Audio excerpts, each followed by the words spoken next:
Hello and welcome to a Maths with Harry lesson. In this video we're going to have a look at completing the square.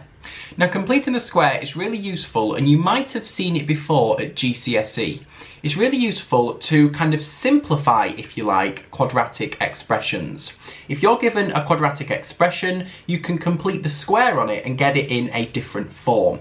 It's useful for solving equations and we'll get onto that later in the video. Before we jump into kind of examples or why we do this, I'm going to show you a visual interpretation of completing the square.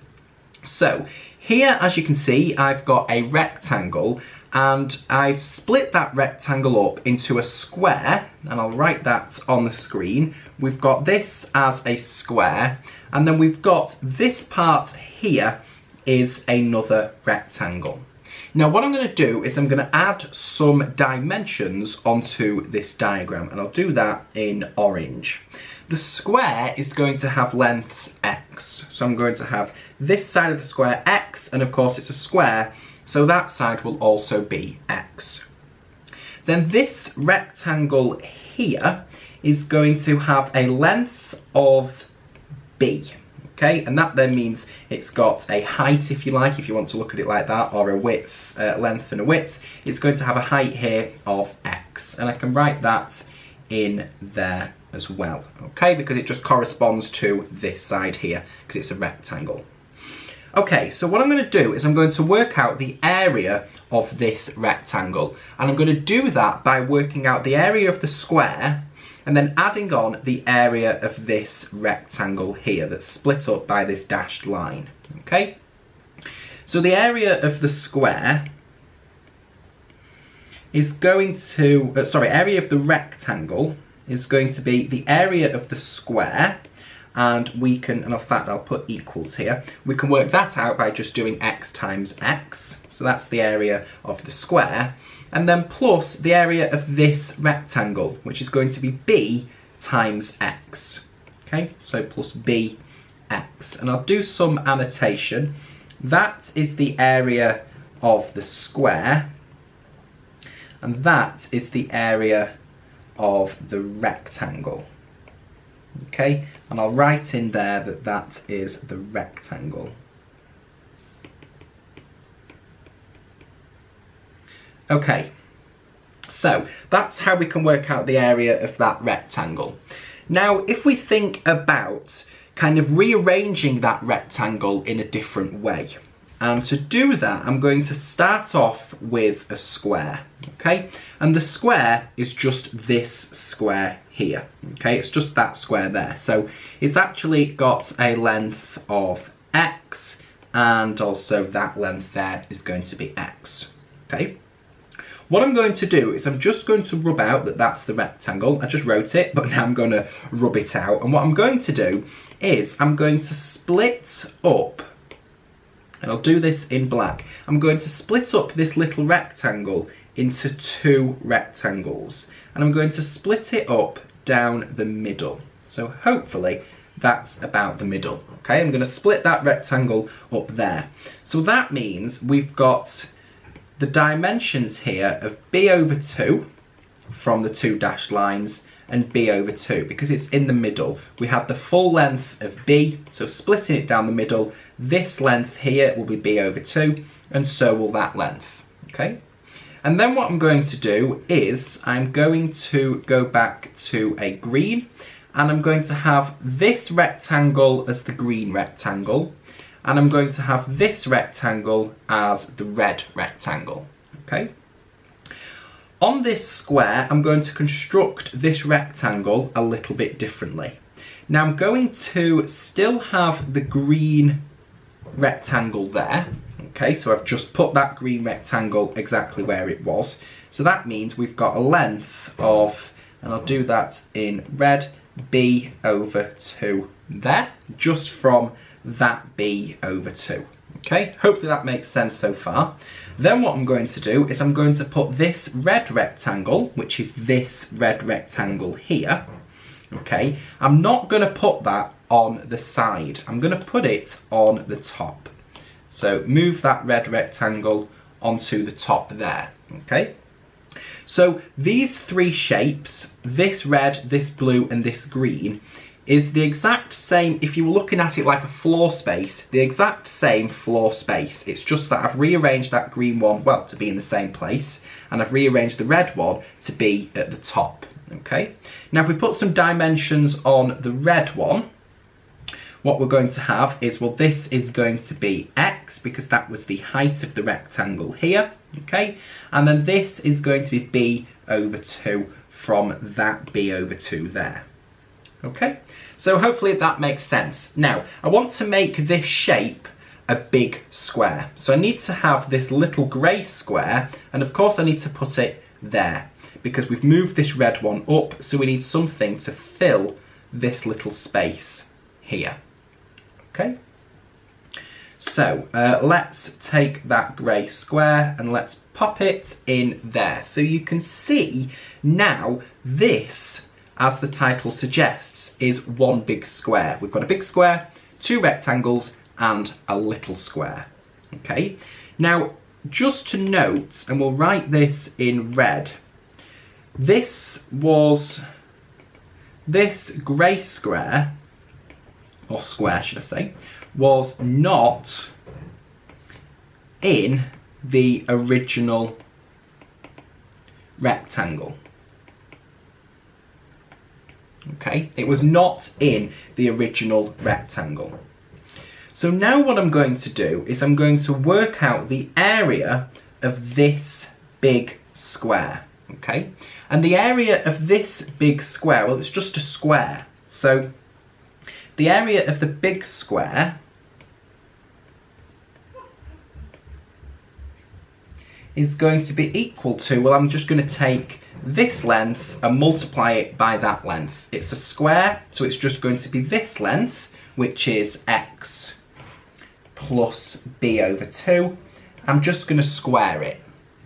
Then what I'm going to do is I'm going to take off, because I want to have a look at the area of this rectangle, okay? And I want to compare them. So to compare them, what I want to do is I want to work out the area of this rectangle, which we know is this. And in this case, the area of this rectangle is going to be the area of the big square minus the area of this little square, okay? So the area of the big square, well, we just worked that out. And so the area of the rectangle, which is no longer a rectangle because we've rearranged it, but it still has the same area. So the area of the rectangle, but rearranged, well, it's still going to be the exact same. It's going to be the area of the big square, which is x plus b over 2 all squared, minus the area of this little grey square. And we can see, well, it's got a length of b over 2 and a height of b over 2, so both of the dimensions are b over 2, so we know it's a square. So we're just going to minus b over 2 all squared. So that's then the area of the rectangle. And you can see here, what I'm going to write here is the area of this rectangle, which we started off as x squared plus bx, is actually going to be equal to that. So we're going to have x plus b over 2 squared minus b over 2 all squared. And that's how we complete the square. You don't have to go through all of that every time, but that's why completing the square works. Okay, now we're going to have a look at some examples. You can pause the video if you want to and press play when you've done them, but if not, we'll work through the answers now. So what we need to do is we need to complete the square, and oops, that should not be there. We need to complete the square of the following expressions. Now these are expressions because they're not equal to anything. It's just, you know, x squared plus 8x. That's just an expression. What we want to do is rewrite that in this form. Okay, so you can just kind of substitute b into this form if you want to, or you can kind of directly do the completing the square. So what I'm going to do is, well, I need it to look like this, so I need my x and I need half of b, and then I'm going to square it. So I need x plus, well, b over 2. In this case, our b is 8, so I need to half 8 to give me 4. then I need to square that. And then I need to take off half of b and square that. Now the reason we do that is because if I left my answer like this, I would have x plus 4 times x plus 4, because that's what x plus 4 all squared means. When I expand those brackets, I'll have x squared plus 4x plus another 4x plus 16. So that will be x squared plus 8x plus 16. And at the minute I'm saying that is equal to that. Well, we know that's not true because I need no plus 16 on the end, and I've got a plus 16 here. So what I need to do is I need to minus 16 off of those brackets expanded there to then get rid of that 16. And the reason that works, and that's in the formula, is because, well, look at b. b here is 8. 8 over 2 is 4, and then we're squaring 4 and taking it off, so we're minusing 16. That's why we do this part here, if you want to think about it like this. Okay? And then that is my answer. That is in, I'll just highlight it like that, that is in completed square form. Okay, and then if we were to simplify that, if you think it's simplifying, then what we can do is expand the brackets and take off the 16, and we would get back to that form there. Okay, so let's have a look at B. I'm just going to move it up a little bit, and we'll have a look at how we complete the square for this. So we're going to follow a very simple method, and it's actually exactly the same. The only thing here is that my B is minus 3. So all I'm going to do is substitute into this formula, if you like, if you find that quite easy. I'm going to say, well, I need x, and then I need my b to be minus 3, and we're going to divide that by 2, so minus 3 over 2, and I'm going to square that, and then I'm going to take away what I get when I square 3 over 2. And when I square that, I get, well, minus 3 over 2 squared, which is the same as x minus 3 over 2 squared minus 9 over 4, because we can just do 3 squared and then 2 squared. And again, we can check when we expand this bracket, what we will get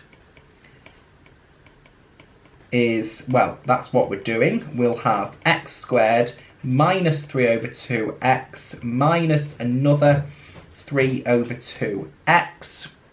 And then when we get that, and then we'll need the plus 9 over 4, what we will get is x squared minus 3x plus 9 over 4 from the minus 3 over 2 times the minus 3 over 2, and then that gives us the plus. So we don't want the plus, because look what we were completing the square on. There was no constant on the end, so we need to take that constant off again. So that is our final answer. And you can see all we really did was just substitute b into that equation. It's now in that form, so we've completed the square. Okay, C was a little bit different. What we needed to do for C is first of all get it in the form where we have, excuse me, we have just a 1 on the x squared. The constant or the coefficient of x squared is 1. So what I need to do is I need to take out a factor of 2.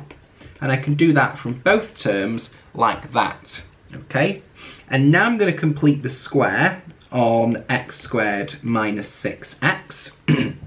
So to do that, I'm going to have x. I'm going to halve the coefficient to give me 3. I'm going to square it, and then I'm going to take away the square of minus 3.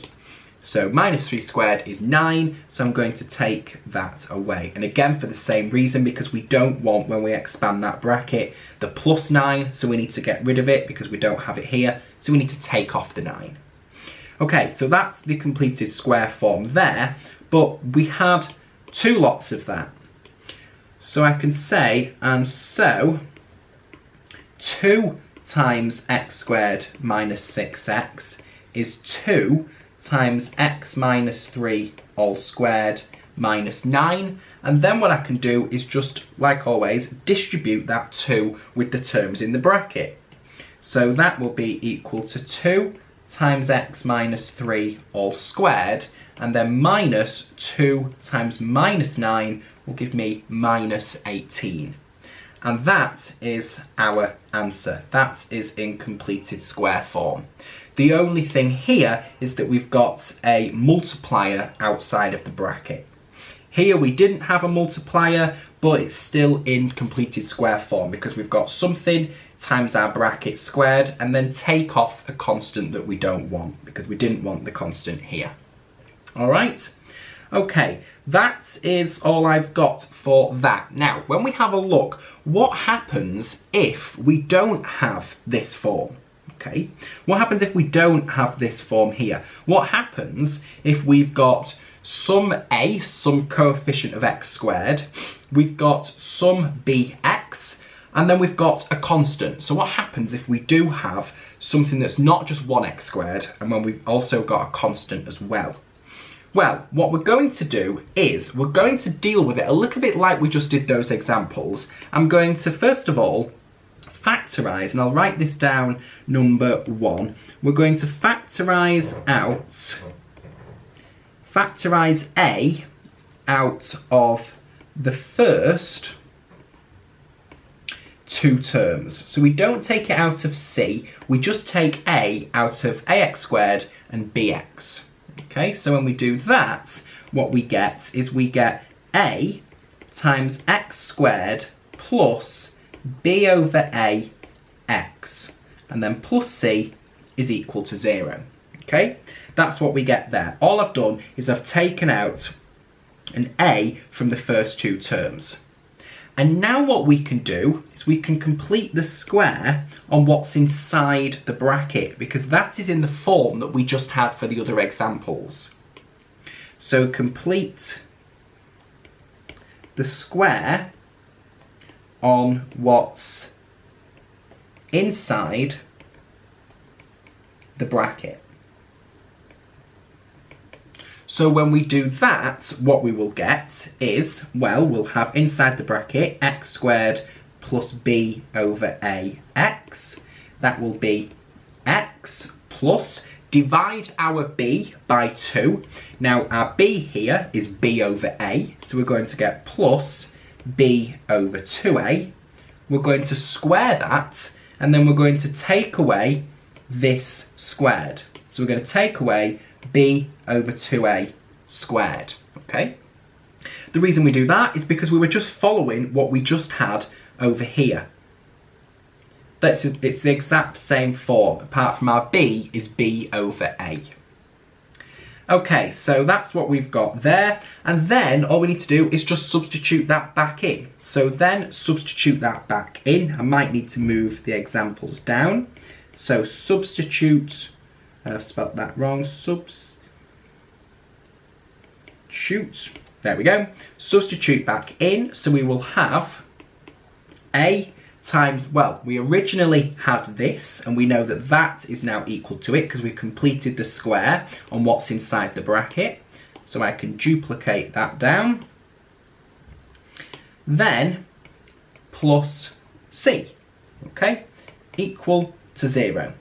And that's exactly what we needed to do, okay? Now I can simplify that a little bit. I could then say that's a times x plus b over 2 squared, and then we'll have b squared over 4a squared here, so that will be minus b squared over 4a plus c is equal to 0. And that is the completed square form. So when you do examples like this, what you could do is just substitute into this equation. Or you could kind of follow this method a little bit. What I'm going to be doing is following this method so that you understand what I'm doing. Okay, so I'll just highlight that in yellow there because that's the form that we're kind of aiming for. And then we'll have a look at some examples. So here are 2 examples. Press pause on the video, have a go at them if you can, and if you can't, don't worry because we'll go through them in a minute. Okay, if you paused, hopefully you got an answer. Let's work through the solution. So, the first thing I'm going to do, like I said, is number 1. I'm going to factorise a out of the first 2 terms. So factorising a out of the first two terms will give me 2 times x squared plus 4x, and then just the plus 1, just from the c on the end. We didn't factorise the 2 out of the third term, it was just the first two terms. So it just stays as plus 1.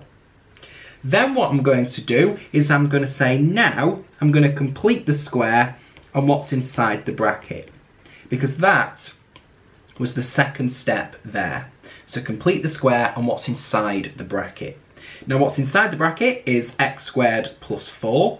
So what I'm going to say is, well, that was just like the first examples. So it's going to be x plus half of b, which is 2 in this case, square it and take away what this number squared is. Take off 4. Then what I'm going to do is I'm just going to substitute that back in. So we're going to have 2 times x plus 2 all squared minus 4, and then plus 1. And still we're not multiplying this 2 by the plus 1, we're just substituting our completed square form of that quadratic.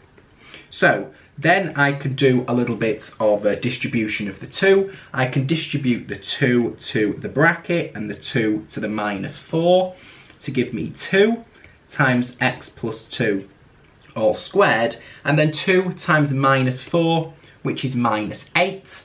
And then I can add 1 to that, and then I can simplify this part here.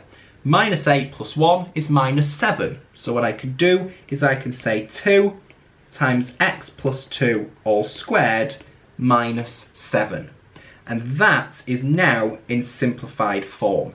So we work through a few steps there. Got my words mixed up. We can work through the steps, or like I said, we can just substitute into that equation.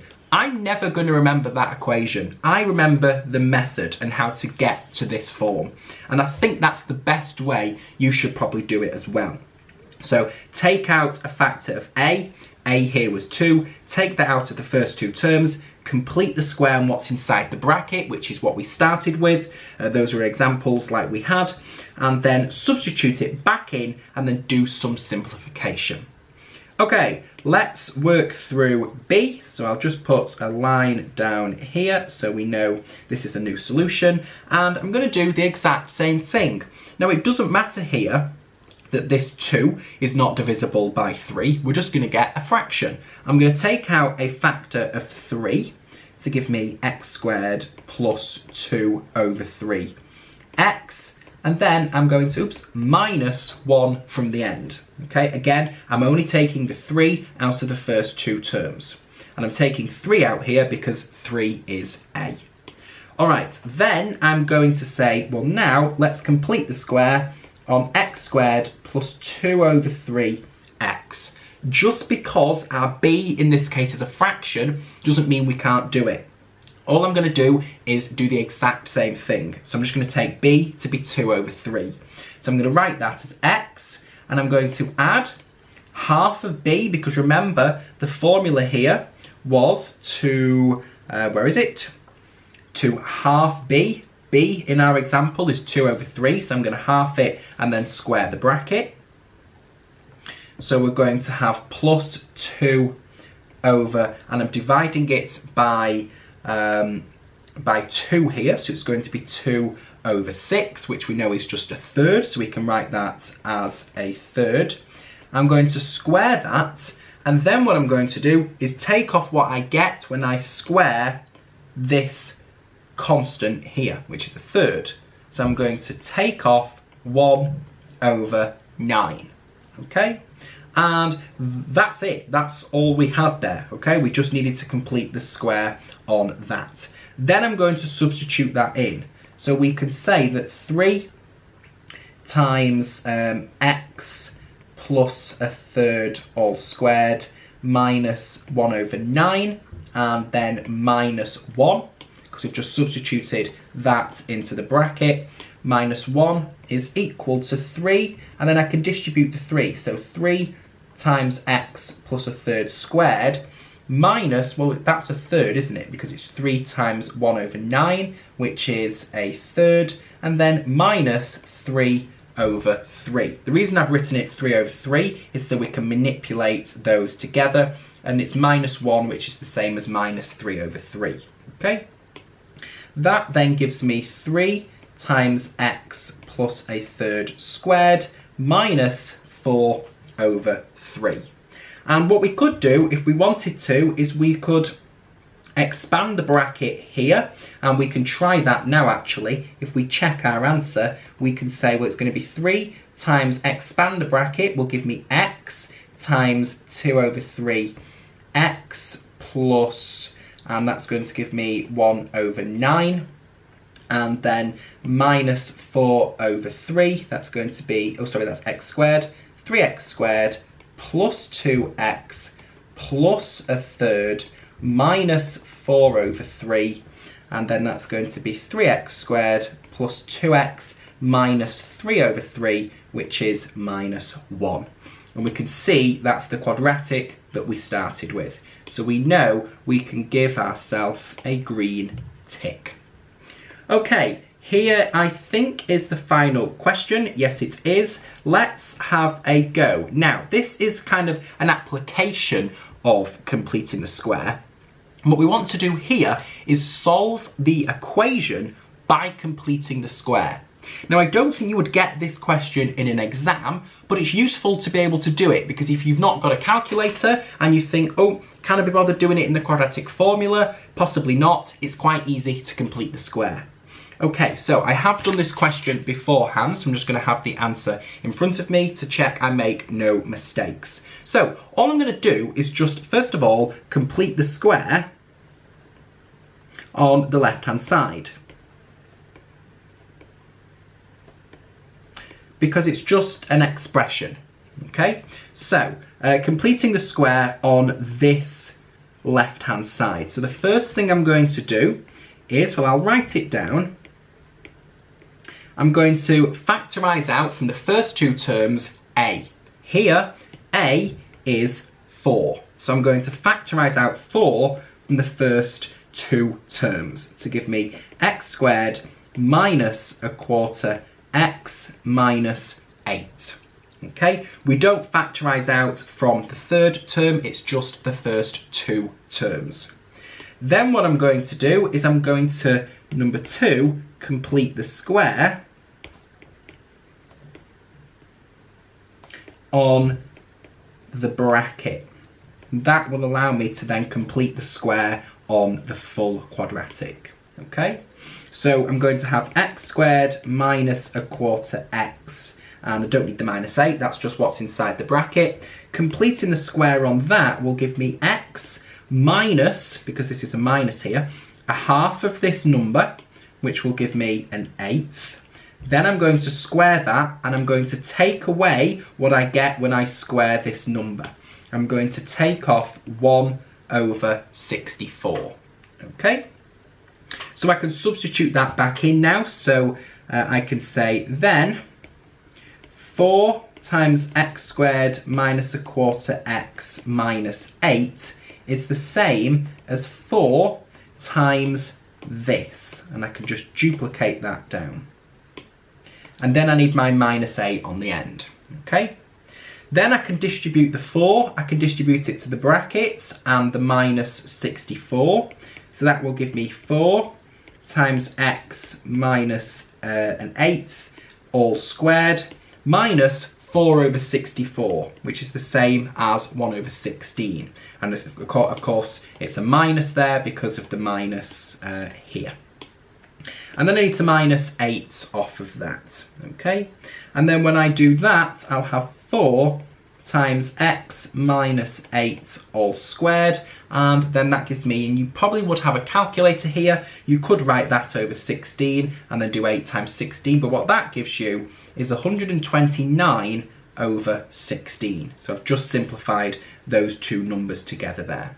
Okay, so we've written our quadratic that was on the left hand side in completed square form. Okay, so this is completed square form, because what we've got is some number out the front. We've got our bracket squared, which is a half of this bit here. That's 1/8, that's where that comes from. And then we've got our constant on the end. So now I'm just going to solve this equal to 0, because this is what our quadratic on the left hand side is equal to. So I'm going to take this and I'll duplicate that down there, and I'm going to solve that equal to 0. Now it's equal to 0 because that's what our original quadratic was equal to. So equal to 0 there. I am first of all going to, and I'll do this in grey, add 129 over 16 to both sides. So that will give me 4 times x minus an 1/8 all squared is equal to 129 over 16. And then what I'm going to do is I'm going to divide both sides by 4 to get rid of this 4 here. So I can write that down there. Divide both sides by 4, and that will give me x minus an 1/8 squared is equal to 129 over 64. And then what I'm going to do is, well, I need to solve for x, so I need to get rid of this square on this side. To get rid of a square, I need to square root, and when we square root our equation, we're going to get plus and minus. You might not have seen that before, but what I'm going to do is I'm going to square root both sides, and when I do that, I will get this. X minus an 1/8 is equal to plus or minus the square root of 129 over 64. And the reason we get the square root is the plus or minus on the square root is because if we think about 3 times 3, that's 9, but also minus 3 times minus 3 is also 9. So the square root of 9 is plus or minus 3. So that's why we need to introduce plus or minus. We only get plus or minus when we square root, and that's what we just did there. Okay, so I can simplify that square root using a surd rule, and I can say, well, that's the plus or minus the square root of 129 over the square root of 64. And then I can write that as, well, we know what the square root of 64 is, plus or minus the square root of 129 over 8. And then, one last step, all I need to do is I need to add an 1/8 to both sides to get x on its own. So we're going to have x is equal to, and I'm going to write the 1/8 first, so an 1/8 plus or minus the square root of 129 over 8. You could write that as one fraction. You could say that's 1 plus or minus the square root of 129 over 8, but either that is correct or so is that.